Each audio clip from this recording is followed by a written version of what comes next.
No início devia ser uma parada meio lenda, assim. Ah, sumiu a cesta de maçã. Ah, é o cara da floresta. Ele contava pra criança, é o cara Exatamente. da floresta. Sumiu O o controle japonês da remoto, floresta. é o cara da floresta. Tá ligado? E contava os negócios Escuta assim. essa. Estamos começando mais um Resenha Épica e hoje nós vamos falar sobre Hiro Onoda. Ele foi o verdadeiro Rambo japonês. O cara que passou 30 anos no meio da selva sobrevivendo do jeito que deu. Eu sou Felipe Sampaio. Eu sou o Bruno Campos. E eu sou o Raul Trindade. Bem-vindos ao Resenha Épica! Hoje nós vamos falar sobre Hiro Onoda, o soldado que continuou lutando por 30 anos depois da Segunda Guerra. Ouvinte, quanto tempo você acha que você aguentava dentro da mata fechada, dentro de uma selva? A gente já deu spoiler aqui de quanto tempo ele ficou, né? Agora vocês vão falar quanto tempo vocês aguentariam. Deixa nos comentários aí. Em 1974, um japonês, cara que tinha saído, abandonado a faculdade, ele falou assim, meu irmão, eu quero viajar pelo mundo, quero conhecer coisas. Uma das Esse é o coisas herói da que ele história, queria... né? A história é sobre Então, ele, não? Não, ele começa a nossa história aqui em 74, cara. Ele falou assim, ele queria conhecer coisas novas. Uma das coisas que ele queria conhecer era o Pé Grande, era um dos objetivos. O segundo era um panda, ele queria ver um panda. E ele queria achar um tal de Hiro Onoda, que era um tenente que foi para as Filipinas em uma missão durante a Segunda Guerra e nunca mais voltou. E ele tinha ouvido essa lenda de que esse cara ainda estava lá, combatendo, 29 anos depois. Mas aí, pra gente entender, cara, o que aconteceu, vamos voltar um pouco pra gente descobrir quem foi esse Hiro Onoda. Cara, ele foi um japonês nascido em 1922, lá na vila de Kamekawa, lá no Japão, tá? Esse cara, ele já tinha uns familiares que eram militares, né? Ele tinha, se eu não me engano, ele tinha 6 ou 7 irmãos. Ele Família tinha... tradicional, 6 irmãos. E ele tinha, se eu não me engano, 2 irmãos militares já, né? E quando ele tinha uns 20 anos mais ou menos, ele começou a trabalhar numa multinacional, inclusive ele estava trabalhando na China, numa unidade na China, né? Ele trabalhava com comércio, né? Ele fez só o ensino médio, é o equivalente ao ensino médio, mas ele era um cara muito inteligente, ele aprendeu chinês e tudo. Ele era praticante de Kendo, que é literalmente você brincar de samurai, né? É aquela arte marcial. Kendo não é o nome daquela espada menorzinha? Não, esse é Tanto. Kendo, não. É um negócio assim. Kendo é a arte. Do é arte, entendeu? Do é literalmente arte. Tipo judô. Judô é... Não. É arte não, é o...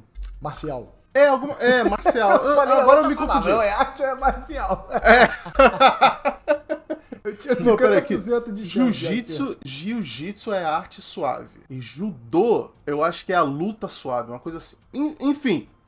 Esse Do cara é tipo um fazia isso. ofício. Ele fazia isso. O Kendo é uma luta com espada que simula a luta dos samurais mesmo. Então os caras se vestem igual samurai, usam uma espada, obviamente, que é de madeira e tal, mas tem uns movimentos bem legais. Bom, Enfim. a praticável é de madeira. Mas na hora de treinar na vera mesmo, os caras usam katana. E assim, isso é uma parada muito tradicional no Japão, existe até hoje, né? Mas assim, é da época dos samurais. Não é um cosplay, não. É uma das artes dos samurais. Mas enfim, então esse cara vem de uma família muito tradicional, né? A gente tá falando aqui da época, né, de um império japonês em expansão e tal, de um orgulho, né, de japonês muito grande e tal. Tinha o imperador, né? O Hirohito, né? Exatamente. E logicamente, né, a gente sabe que o Japão entrou na guerra ali, na Segunda Guerra foi aliado do Eixo, né? A gente não precisa contextualizar tanto assim. Mas, quando o Japão entrou na guerra, ele foi voluntário, como a maioria dos homens entre 17 e 40 anos no Japão na época, tá? A maioria deles se alistou. E ele, a princípio, ele entrou como um soldado mesmo, como um recruta, só que ele conseguiu fazer uns testes lá, passou nos testes, para um treinamento de segundo tenente, né, de oficial da reserva, seria equivalente aí a um CPOR aqui no Brasil, né, pessoal que já serviu, né, ou é militar e que tá ouvindo a gente vai saber do que eu tô falando. Então, ele fez esses cursos e tal, e ele fez também um curso de guerrilha e inteligência. Então, ele foi formado já para essa parte mais de espionagem, de combate irregular. Só um adendo. Então assim, ele já se destacou nesse treinamento, porque não era pra todo mundo essa parada. Uhum. Né? Ele já era uma Exatamente. coisa diferencial, assim. E como ele já tinha uma noção ali da China, ele a princípio ele foi empregado num front na China. Mas depois, o destacamento dele foi enviado para uma ilha lá nas Filipinas, tá? Uma ilha chamada de Lubang. E essa missão lá nas Filipinas, cara, como vários outros territórios ali que o Japão queria conquistar, né? O Império Japonês queria dominar toda a parte oriental ali, né? Enquanto a Alemanha nazista dominava a parte ocidental, né? Esse era o plano deles. Então, como muitas outras Vamos dividir ilhas... o mundo, igual Portugal e Espanha fez lá atrás, né? Vamos dividir o mundo pra nós dois aqui. tipo isso, cara, tipo isso. Então, esse cara, ele foi mandado para essa ilha de Lubang, que é ali nas Filipinas, né? Fica a 150 quilômetros ali sudoeste de Manila. E a missão dele... Agora eu sei onde é. Manila? Agora eu me orientei, me referência, localizei. pô. Sei Joga ali exatamente no onde Google, é a ilha de joga no Lubang. Google. Cara, eu acho que Manila é a capital de Filipinas, né? É porque você falou... Agora você me surgiu a dúvida, mas eu tinha plena certeza até esse momento.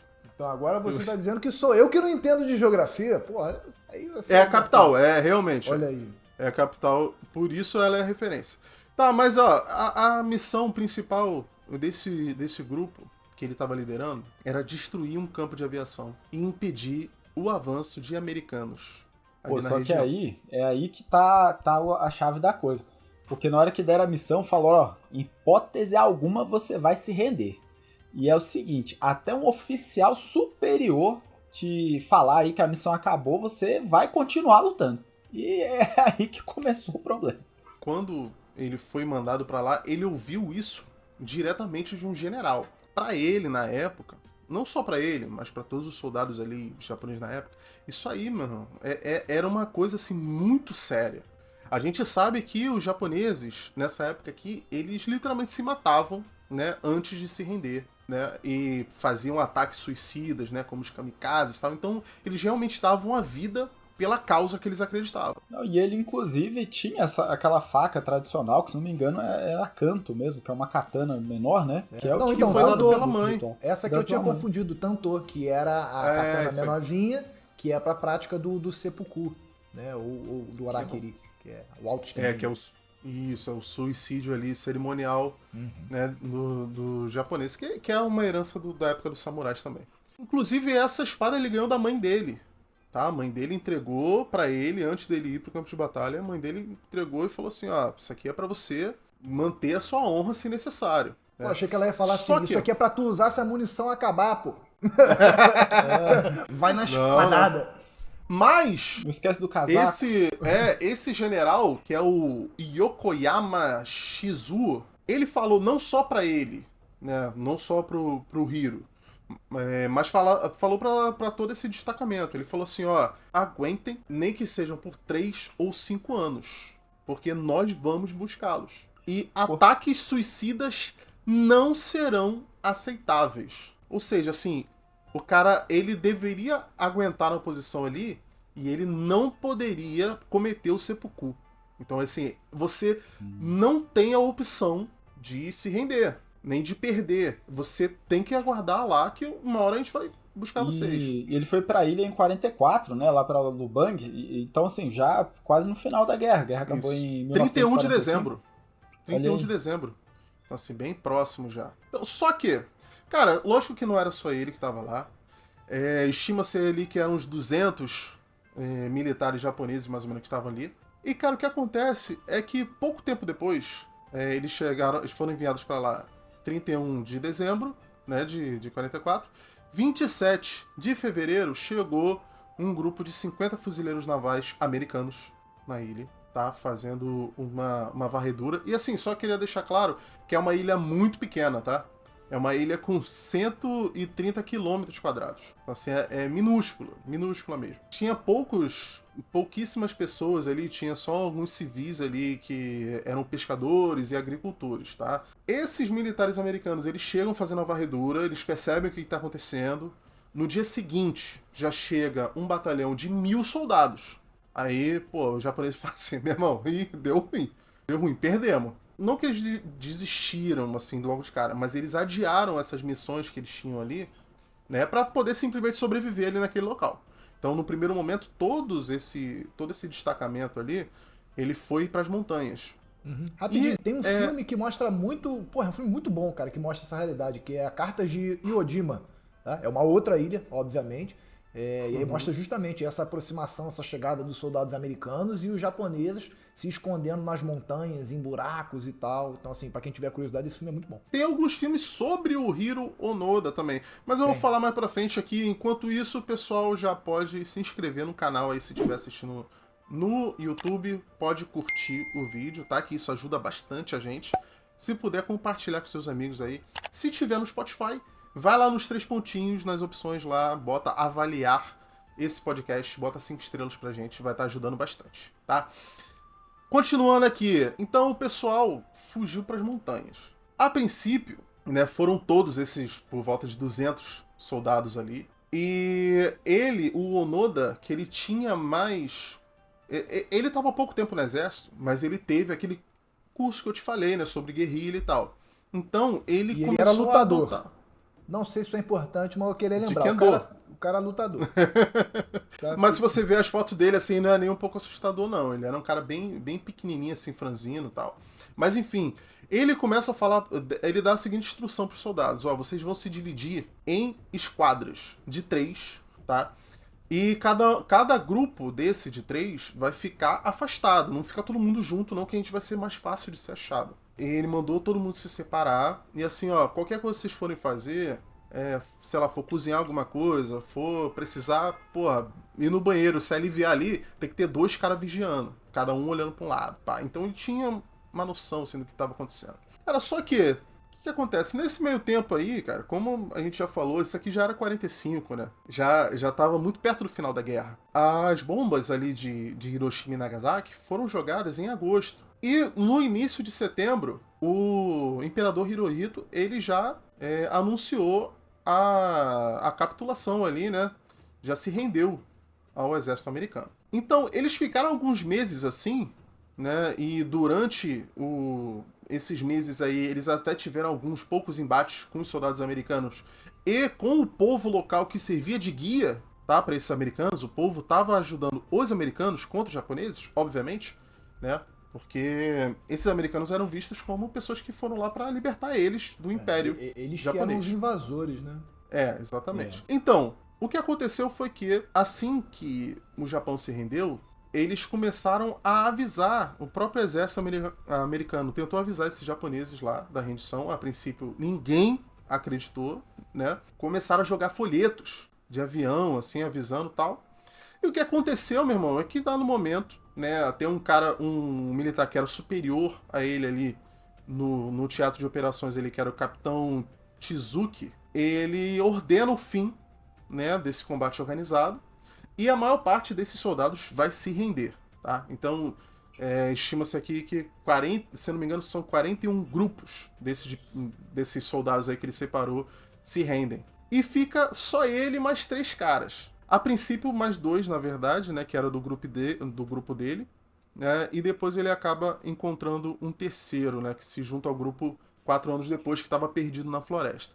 Mas então, ficaram com ele o cabo Shoichi Shimada, o soldado de primeira classe Kinshichi Kozuka e o soldado Yushi Akatsu, que foi o que se juntou ao grupo em 46. Né, agora você vai falar os 3 nomes de novo sem ler. É impossível. Não mesmo. Não mesmo. Então, cara, mas aqui, eu vi muito, enquanto eu tava pesquisando, o pessoal contando isso, né? Que a gente chegou nesse momento aqui em que a guerra acabou e eles continuam lá. E o que a maioria dos conteúdos vai falar pra vocês é que esse cara não sabia que a guerra tinha acabado. E ele continuou na selva até quase 30 anos depois, né? Mas o que pouquíssimas pessoas falam é o que ele fez nesse meio tempo. E eu pesquisei bastante aqui para trazer essas informações para você. Por isso que a gente merece esse like que você vai dar agora se você não deu antes. Agora, Tá? senão a gente não vai contar mais a história. Vai parar Agora. aqui, agora. Parei, eu tô esperando. Pronto. Tá. Aí. Então, cara, como é que esse pessoal sobreviveu? Peraí, o José. Porra, José. Pô, José, Nem até like, agora. José. Pô, brincadeira. Pô, pelo amor de Deus. Pelo amor de Deus. Esse pessoal tinha todos eles tinham ração suficiente para 3 meses apenas, né? Então, obviamente, acabou. Essa ilha era uma ilha que tinha muitas frutas, né? E como eu disse, tinha uns povoados ali de agricultores e pescadores e tal. Então, o que eles fizeram foi, eles começaram a pegar frutas, eles sobreviveram basicamente de caça de pesca, de bananas e coco, tá? Mas, para complementar, eles começaram a roubar, né? Então, eles começaram a saquear, principalmente arroz, que era plantado na ilha, né? E, em alguns casos, eles até matavam vacas, cortavam pedaços de carne, assim, e corriam de volta para a mata, né? Então, eles começaram a saquear esse povo ali. E, no meio desses saques, esses roubos que eles faziam, começaram a ter alguns conflitos. Que o povo começou a tentar se defender. Porque no começo, cara, eram as coisinhas mais simples. Tipo assim, o pessoal que ia pra floresta, ou pra caçar, ou pra cortar madeira, eles levavam uns mantimentos. Aí esses mantimentos eram roubados. Mas depois o pessoal, como eu falei, né, começou a ficar abusados. Começaram a matar boi, aí tacava fogo em plantação. E esse pessoal começou a se revoltar. E a própria polícia começou a entrar em embate com eles, né? No início devia ser uma parada meio lenda, assim. Ah, sumiu a cesta de maçã. Ah, é o cara da floresta. Eu contava pra Exatamente. criança, é o cara da floresta. Não. Sumiu o controle Japonês da remoto. floresta. É o cara da floresta. Tá ligado? Contava os negócios Escuta assim. essa. Escuta essa aqui. É isso que eu ia falar, ó. Em 1961, o Onoda e o... 61. Caralho, 6 anos já depois do fim da guerra. Que 3, cara. Foi 45 que acabou. 6? Falei Mas 6. Falei Não, mas não é 5 anos. 61 não, é 61. 61. Aí dá 16. Em 61, diz... o Onoda... Eu falei que o nosso forte não era matemática. O Onoda e o Kozuka, eles assassinaram um cara chamado Emélio Viana. E até, só fazer um adendo aqui, eu achei interessante, cara, que vários nomes e até palavras que eles usam lá nas Filipinas soam muito parecidas com as do idioma português ou espanhol. Por muito tempo foi colônia espanhola e tal. Eles têm um portunhol, assim, não é a língua oficial deles, né? Eles falam um idioma, esqueci agora, é um filipino que é baseado num idioma antigo deles, e o inglês, que são os idiomas oficiais. Só que eles falam muitas palavras do espanhol, assim, eles falam parecido com o português em alguns momentos. Mas enfim. É aquele pessoal ali da... Como é que fala? Tratado de Tordesilhas, né? Conversa de especiarias. Isso aí. Se deixar um comentário no YouTube, a gente faz um episódio sobre a colonização das Filipinas. Ó a ideia. Então, esse Emílio Viana, cara, ele foi morto em 61 e foi um dos vários que eles mataram, né? E a partir dessa morte, cara, que inclusive era um cara que estava trabalhando na lavoura, foi baleado na perna, né? Infelizmente ele sangrou até a morte. Mas o que chamou a atenção foi o seguinte: quando esses caras, esses japoneses, eles chegaram na plantação, viram que ele estava lá, né? Porque eles esperavam o pessoal sair, né, da plantação para ir lá roubar. Só que esse Emílio, ele ficou dormindo lá. Ele tava, tipo, numa cabaninha, ele ficou dormindo. Quando eles foram lá roubar, eles deram de cara com ele. Aí eles mataram o Emílio, só que o que chamou a atenção é que não foi uma coisa assim de se defender, não. Quando acharam esse corpo, depois, ele tava retalhado e decapitado. Nossa, coitado então, do assim, Emílio. foi uma coisa assim que chamou muita atenção na época. E eu tô falando disso porque a partir daí eles começaram a ser chamados de Demônio Sa Bundok, que são os demônios da montanha. Era o apelido que esses caras tinham. Então, como você falou, meio que virou uma lenda urbana mesmo. Eu falei que em 61 o Onoda e o Zozuka assassinaram esse Emílio, porque nesse meio tempo aí, em 54, o cabo Shimada morreu. Inclusive foi até interessante a morte dele é curiosa, né?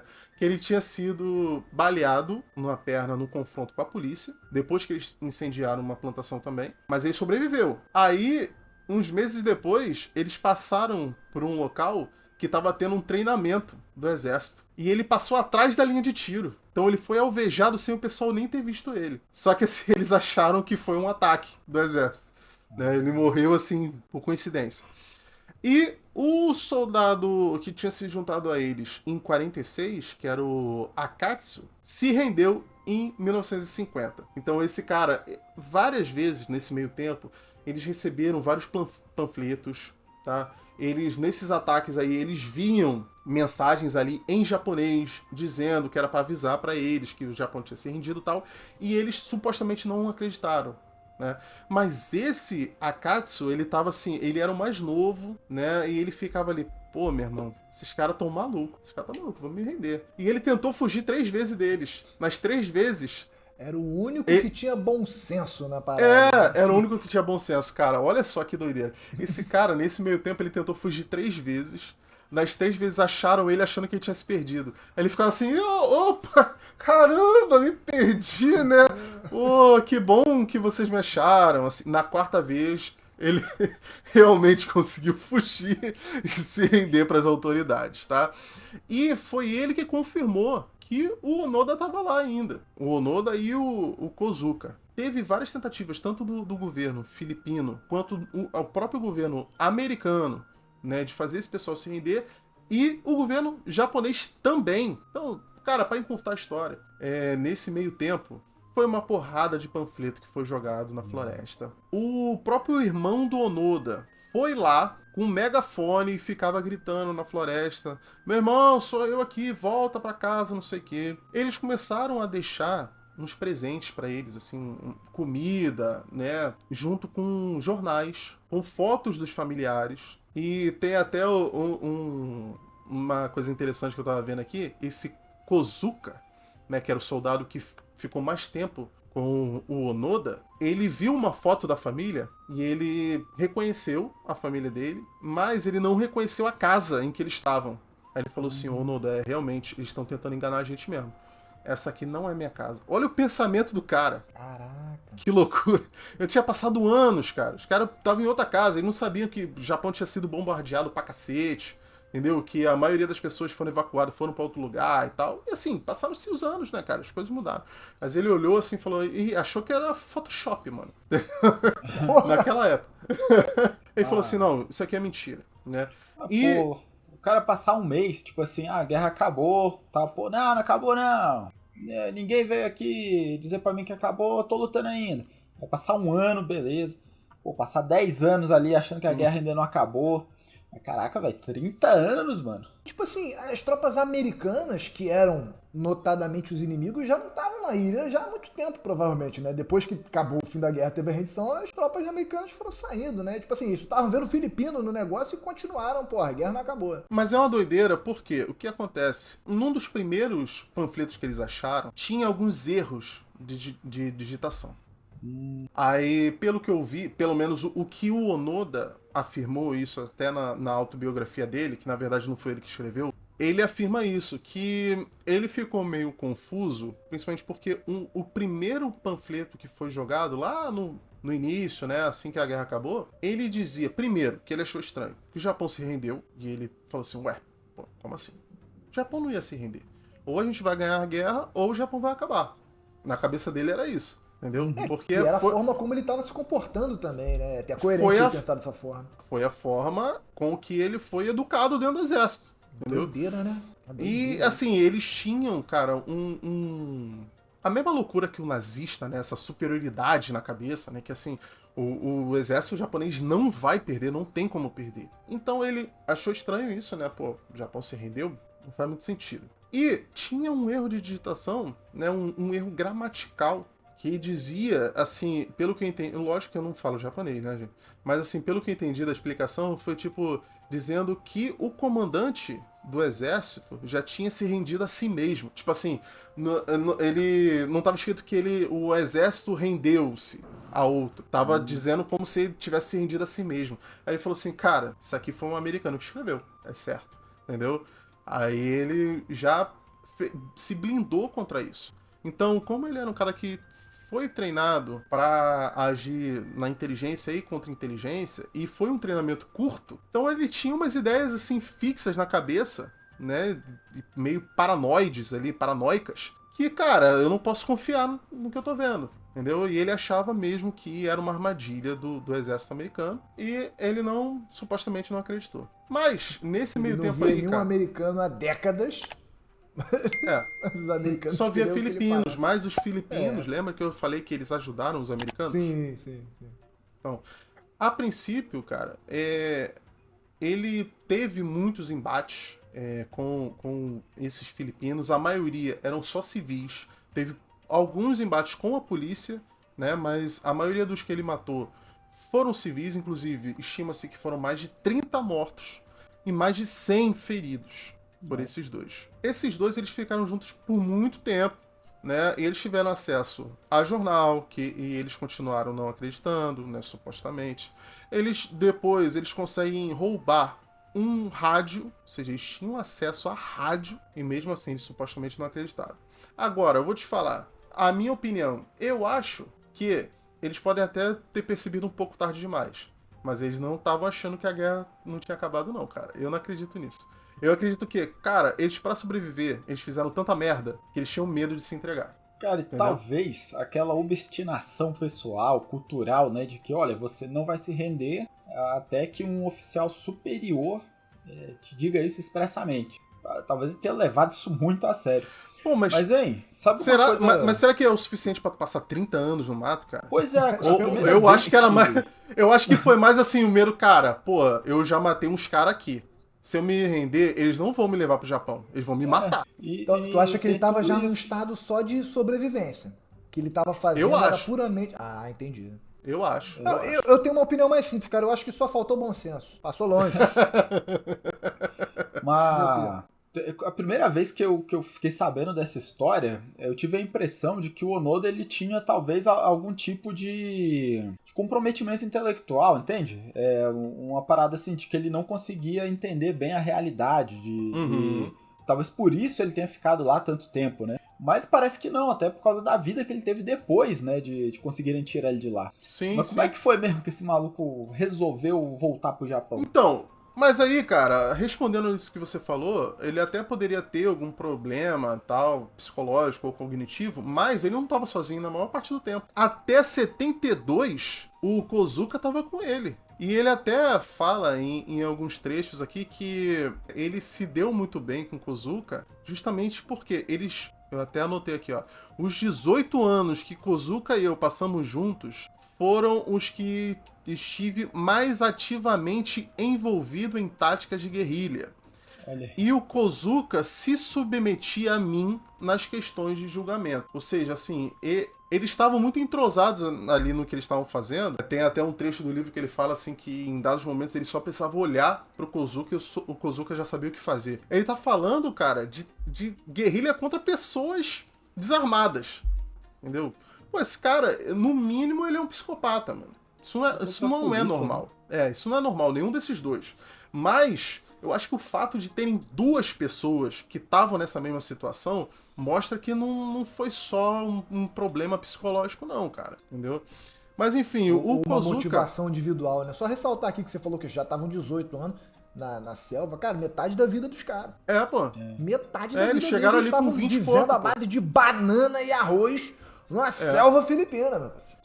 Esse Kozuka, né, eu até já citei ele, que ele foi morto pela polícia, né, também, em 72, né, então 2 anos antes do Onoda se render, né. Mas lembra do cara que eu falei lá no começo, o estudante que largou a faculdade para conhecer o mundo? O Norio Suzuki. Norio Suzuki, japonês de 23 anos, que procurava, né, ele buscava o Tenente Onoda, um panda e o Abominável Homem das Neves, né? Ou em algumas outras traduções falam pé grande, né? Mas, enfim. O Yeti também, né? O Yeti, Esse cara, ele resolve ir pro Japão. Ele foi até lá e ele sozinho, diferente de várias equipes de busca, tem até Peraí, vídeo aí, só te corrigindo, você falou, ele resolve ir até o Japão. Ele era japonês e foi, não, para não. as Filipinas. Resolve ir até as Filipinas. Falei errado. Ele resolve ir até as Filipinas e diferente, né, dos grupos de busca ali, com várias viaturas e megafones panfletos aéreos e tal. Esse cara foi com a cara e com a coragem. Barraca de camping. A barraquinha.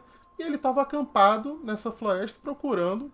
Só que, na verdade, ele não acha o Onoda. O Onoda acha ele. O Onoda rende ele. Pô, com certeza. Não, pera aí, rapidinho. Tu acha que essa altura do campeonato, 29 anos no mato, o cara ia ser surpreendido por alguém? É ele que te surpreende, porra. Tá falando sério. Meu irmão, o cara chegou, surpreendeu o garoto. Ele, não, vem aqui, você é o Tenchi Onoda. Eu vim te procurar. Eu vim pra te avisar, né, que a guerra acabou, não sei o quê. E o Onoda, sério, ali olhando pra ele, apontando o rifle. Até que o Onoda olha pro pé do Suzuki. E, segundo o próprio Onoda, ele fala, abre aspas, se ele, o Suzuki no caso, não estivesse usando meias, eu iria baleá-lo. Os ilhéus... Nossa, dicção de milhões. Os ilhéus jamais fariam algo tão incongruente. Usar meia? Os que podiam pagar por meias também estariam usando sapatos. Vou explicar isso aí. O nosso amigo Norio Suzuki estava usando sandália com meia, o famoso samurai, que no Rio aquela tamanca quadrada de madeira, né? Não, de madeira não. De madeira era uma sandália, tipo a papete. Lembra da papete do Seninha? Tá ligado? Era uma sandália de borracha, né, com meia. O pessoal chamava de, pelo menos na minha área, zoava falando isso, né, de samurai. O cara tá usando samurai, que é quando botava meia com chinelo. Né? Aqui no Rio o pessoal costumava fazer isso aí. Não tirava a havaiana nem quando tava frio. Mas enfim, o Onoda nunca tinha visto um sapato daquele, uma sandália daquela, né, de borracha, ainda mais usando meia. Aí o cara achou estranho. Ele pensou assim, pô, não é dessa galera que mora aqui. Antes de matar o maluco, ele pensou assim, porra, antes de matar esse maluco, eu acho que eu vou perguntar por que ele tá de meia e chinelo. Mas mano, foi isso. Ele falou assim, não, ele definitivamente não é daqui, porque ele tá usando meia, os ilhéus não usam, né, e normalmente a pessoa que usa meia estaria usando sapato. Aí ele parou pra conversar com esse cara, ficou curioso. E o cara conseguiu convencer ele de que ele realmente tinha vindo do Japão pra ajudar ele. Eles trocaram ideia, tiraram foto junto, porque o cara quis tirar foto dele, né. Tiraram selfie, mano. Tiraram selfie. Loucura, de 74. Né, pra mostrar pros amigos dele, tá no Japão, e ele fala assim, ó, muito obrigado e tal, mas eu não vou com você não, cara. Não vou com você não. Tipo, ele se convenceu de que o cara era japonês mesmo, ele se convenceu que o cara tava falando a verdade, mas mesmo assim, não vou. Foi tipo isso. Aí o Suzuki falou, o que eu preciso então pra te convencer? Ele falou, olha, eu só me rendo com ordem do meu superior hierárquico. E esse superior tava vivo ainda, o ex-major Yoshimi Taniguchi. Cara aposentado, de chinelão, aposentado há muito tempo. Boa. Há muito tempo. E esse cara, em março de 74, recebe a visita do Suzuki e fala assim, meu irmão, eu achei o Onoda, esse cara tá loucaço lá no meio da selva e falou que ele só volta se você for lá dispensar ele. Mostrou a foto, né? Mostrou a foto que tirou com ele, aqui, ó, é verdade, ó, eu tirei mostrou, foto do cara. Não, virou notícia no Japão. Tipo assim, caraca, eu não falei isso antes, mas ele tinha sido dado como morto já. Tipo assim, as buscas já tinham acabado, em 59, se eu não me engano. Ele já tinha sido considerado morto. Os caras pensaram assim, se esse maluco quisesse vir pra casa, já tinha vindo. Aí, cara, só sei que o Taniguchi foi pra lá, pras Filipinas, junto com uma galera do governo japonês e tal. E ele dá uma ordem oficial de rendição pro Onoda. Ele vai pessoalmente lá e fala assim, ó, renda-se, é uma ordem. Aí sim, o Onoda se rende. Entrega a espada dele, que ele ainda guardava, né? Inclusive tem até uma cerimônia, cara, isso já 10 de março de 74, onde ele faz uma entrega da espada pro comandante José Lancud, né? Que é um gesto oficial de rendição. Tem foto disso também. Ele tem um encontro com o presidente das Filipinas na época, né, que era o Ferdinand Marcos. E isso aqui é interessante, cara. nesse encontro com o presidente dá a anistia total dos crimes dele. Até então, como os países não estavam em guerra, os países já estavam em paz já há décadas, essas atitudes do Onoda foram consideradas terrorismo, puro e simples. Mas, para evitar um problema diplomático com o Japão, esse presidente ele acaba concedendo uma anistia total para esse cara, um perdão incondicional, sem nenhum julgamento. Isso gera muita revolta dos filipinos, inclusive uma boa parte da população tentou linchar o Onoda nesse momento aí, não conseguiram, tá? Não conseguiram porque ele era lutador. Eu sabia que essa informação pô. tem importância alguma hora. Puxou uma espada de madeira na hora, né? Tentou correr pra floresta. Enfim, ele volta imediatamente pro Japão, né? Ainda em março de 74. Tem toda uma recepção, ele é recebido como um herói e tal. Pô, a curiosidade interessante que eu achei aqui na hora que ele se rendeu, né, lá pro superior dele, que o cara foi lá, ele ainda tava com o fuzil, né, o rifle, na verdade, em perfeito estado. Ele conservou. Com ainda tinha munições munição, ainda. inclusive. Com munições. Isso, É. a espada também.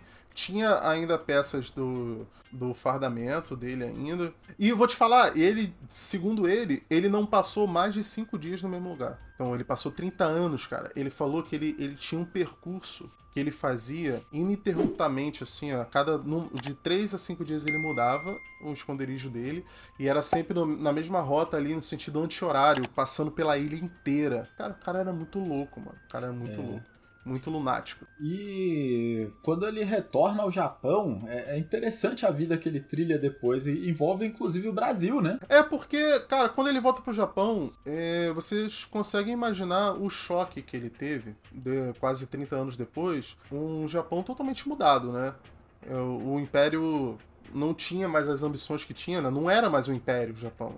Né? E agora aliado dos Estados Unidos, toda a tecnologia, né? Todas as cidades que foram destruídas, que foram reconstruídas, e ele teve dificuldade para se adaptar. A e própria cultura americana também inundando o Japão, né? O Japão mudou muito nesse tempo, mudou demais. O mundo inteiro mudou, mas o Japão foi um dos países que teve uma mudança assim absurda nesse meio tempo ali no pós-guerra. E ele não se adaptou bem, e por isso ele decidiu fazer meio que um autoexílio. E ele veio pro Brasil, inclusive. Mas que tinha um irmão dele que havia migrado pra cá, né? Isso, o irmão dele, o Toshio, tava aqui.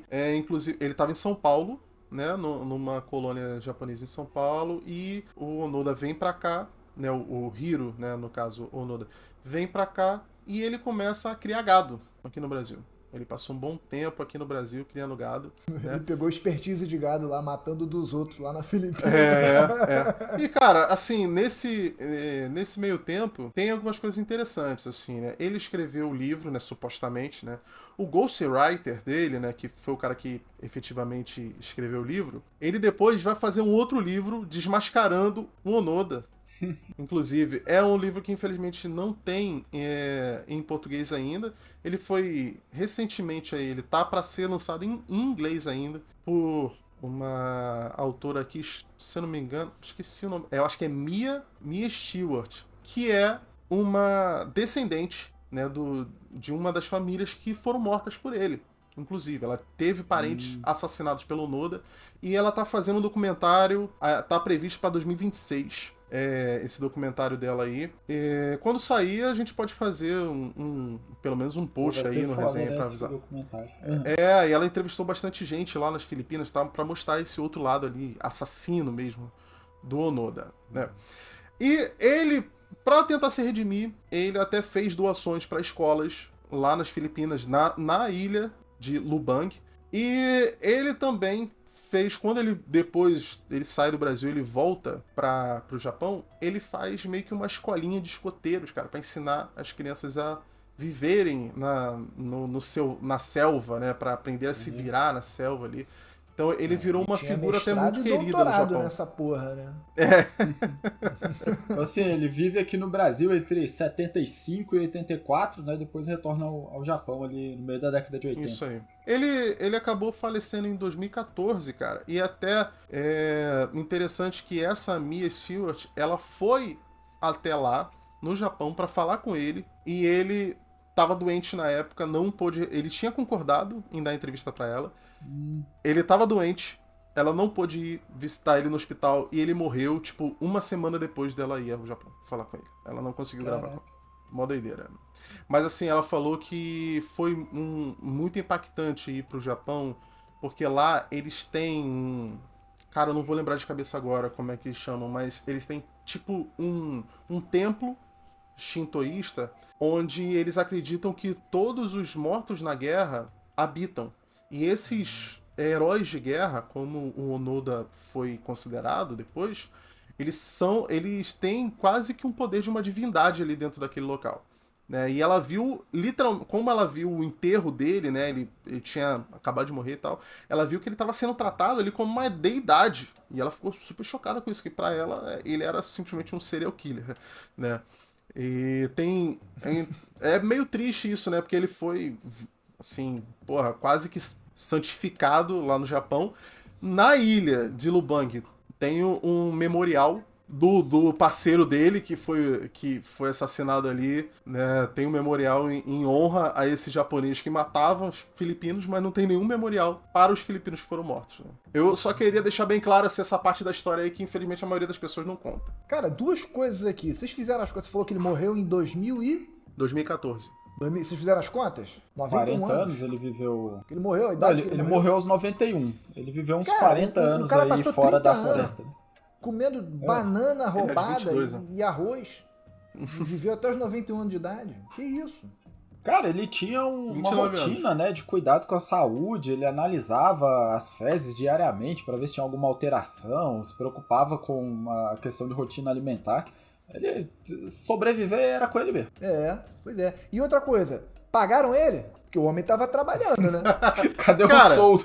Vou te falar, o governo ofereceu uma soma assim até bem volumosa pra ele, mas segundo que Cara, eu pesquisei muito sobre isso porque eu não acreditei, mas eu não vi... eu não vi nada Você que fez igual o contradissesse. Hiro Onoda. Não acreditou. Não. Eu não acreditei, não foi nem que o governo deu, mas eu não acreditei no que ele disse, que é que ele não aceitou. Eu não acreditei, mas não vi nenhuma fonte contradizendo ele, né? Então, supostamente, ele não recebeu nada. Deve ter recebido sim. Como é que ele comprou a fazenda e os gados? Fala assim. Justamente. Ele foi gerente, pô. Foi gerente da fazenda. E outra coisa que foge um pouco agora do tema, você falou sobre Sinório Suzuki. Cara, por muita coincidência, eu li sobre ele num livro que não tem nada a ver com o assunto, um livro chamado A Sutil Arte de Ligar o Foda-se. E aí, um dos capítulos do livro ele tá falando sobre esse embate entre eles dois e tal. Mas enfim, sobre o Norio Suzuki, aparentemente o cara morreu realmente procurando o das cavernas lá, o das neves, o abominável Homem das Neves. Caraca, Ele morreu numa montanha, morreu congelado lá, numa avalanche, procurando o bicho. Olha que doideira. Caraca, mano. Então, 2 de 3, né? Porque o panda com certeza ele viu. Inclusive, fiquei surpreso. Não tem panda no Japão? É só no Sudeste Asiático ali? Não, que isso, China, cara. Taiwan? Mano, é só na China. Não, pera aí. É só na China que existe panda, cara. Nos países que tem panda, são... Ó, eu vou deixar uma curiosidade aqui pra vocês, então, se vocês não sabem. O panda é considerado propriedade da China. Todo e qualquer panda. Os países fora da China que tem tem pandas emprestados. Se a China emprestar vou dar um exemplo esdrúxulo, mas se a China emprestar uma panda prenha e o panda nascer aqui, o panda que nascer aqui é da China. É da China. É a diplomacia dos pandas, né? Os chineses, eles constroem relações diplomáticas através de pandas. Pô, será que eles querem fazer uma relação diplomática comigo? Eu gostaria de... É porque, cara, assim, o panda, ele teve, assim, muito próximo de acabar, realmente, de ser extinto, entendeu? Foram pouquíssimos exemplares que sobraram e os chineses conseguiram reproduzir vários. Então, assim, eles consideram que o panda é propriedade deles, assim, sem eles não existiria. Então, todo panda é nosso, entendeu? Tem país que eles alugam, cara. O país paga... assim, periodicamente pra ter um panda. E na hora que eles quiserem de volta, ele vai pegar de volta. Foda-se. Não existe nenhum país dono de panda, só a China.